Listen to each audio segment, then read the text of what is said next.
তো হুসেনসাগর লেকটা যে কারণে ফেমাস সেটা হলো এটা তো এখানে সবথেকে বড় লেক হায়দ্রাবাদে আপাতত।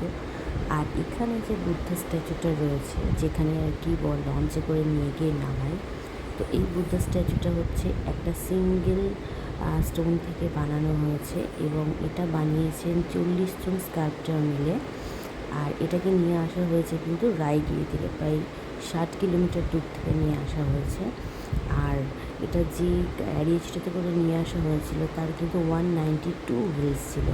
আর এই বুদ্ধ স্ট্যাচুটার কিন্তু হাইট হলো 17 মিটার আর ওয়েট কিন্তু 340 টন।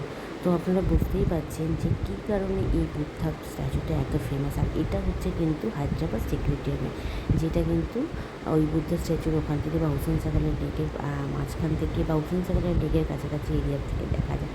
তো ফাইনালি আমরা কিছুক্ষণ এই আইল্যান্ডটাতে ছিলাম, এখানে বুদ্ধা স্ট্যাচু দেখি এবং তার সাথে সাথে কিন্তু ফটোশ্যুটও করেছিলাম। আর আমার মেয়ে কিন্তু এখানে ঘুমিয়ে পড়েছিল।